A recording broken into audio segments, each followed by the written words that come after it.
Hello, I'm visiting Planet Under Pressure conference here at Excel London, and I'm with Ratri and Shiraz here, who are involved in this ACCCRN program. My name is Ratri Sutaro. I'm based in Indonesia, and I'm a project officer for ACCCRN in Mexico, Indonesia. ACCCRN is the Asian Cities Climate Change Network. It's a network of 10 cities across 4 countries, one of which is India. Yeah, I am Shiraz Wajih. I come from Gorakhpur. This is in the northern part, just near the foothills of Nepal Himalayas. And we are working under ACCCRN program. And there are 4 countries in ACCCRN: Thailand, Indonesia, Vietnam, and India. India, we have 3 cities, and we are working as national partners in this program and looking after Gorakhpur city. Basically, ACCCRN in Indonesia is working in 2 areas, which is Bandar Lampung in Sumatra Island and Semarang in Java Island. So within these 2 cities, we are trying to help the city government to think about climate change issues and considering them into their development planning. So at the moment, we're currently conducting around 3 intervention projects which could increase city resiliency towards climate change, which is flood warning system and flood shelter project in Semarang, because they really are vulnerable to water issues, to flood. And then the other 2 is a biopro project in Bandar Lampung and education module for junior school in Bandar Lampung. How does it go? You firstly do assessment? This is science. Right, so ACCCRN basically is a set of activities. Shiraz, please add if I'm mistaken or forgotten something. But it's a set of activities starting from city selection process to vulnerability assessment to pilot project, sector studies. And then we then create a city resilience strategy where we then come up with prioritized of actions which consist of a set of planning to help cities to become more resilient. In this case, it's the intervention project that I mentioned. Yeah. And in fact, if you look at the Asia, the trend of urbanization and people migrating from the rural area to the urban area, and it is expected that in the coming years, coming decades, it will be almost 45 or 50% of the population living in the urban area. So the impact of climate change impacting a large population is on the urban, and the urban vulnerability is quite high in that sense. And in this process, the uniqueness of this process is like, in ACCCRN, it is not that the bigger or the mega cities which have been selected.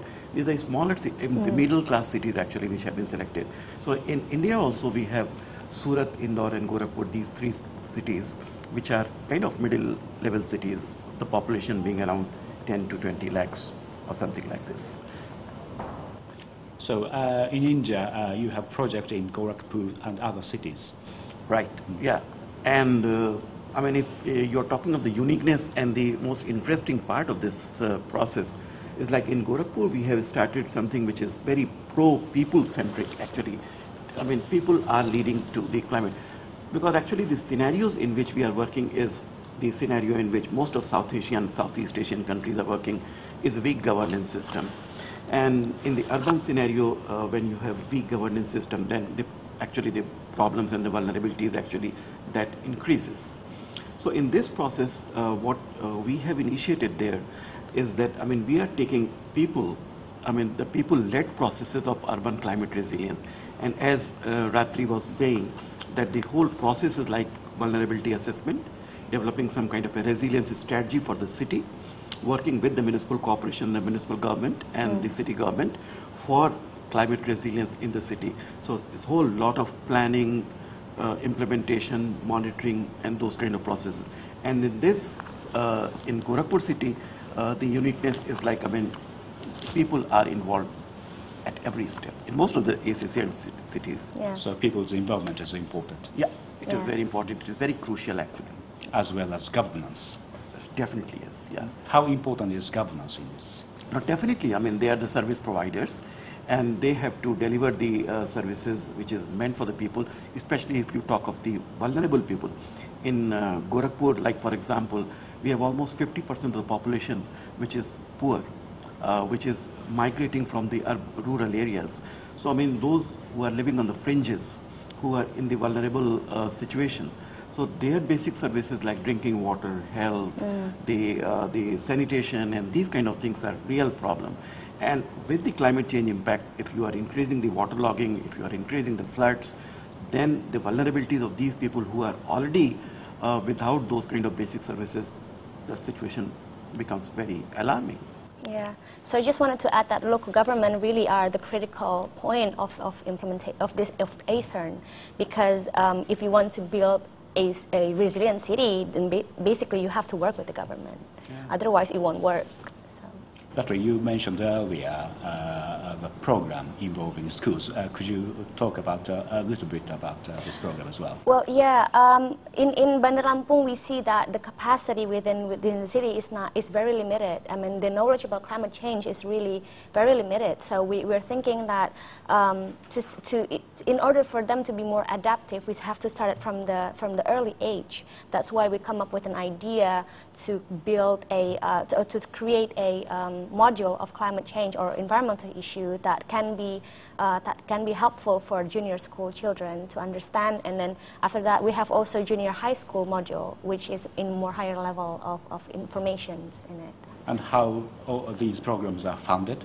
All of this program, I mean, all of these activities in ACCCRN is funded by the Rockefeller Foundations, yeah, including the intervention project. So the city team develop a proposal that are submitted to Rockefeller for funding.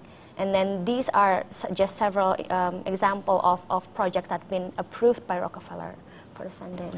And yeah, and this seed money actually which Rockefeller Foundation has provided for initiating these programs, I mean, that is attracting other donors and other government programs, that how the government programs can be modified in a way that it is climate sensitive, the climate change sensitive, resilience, pro-resilience.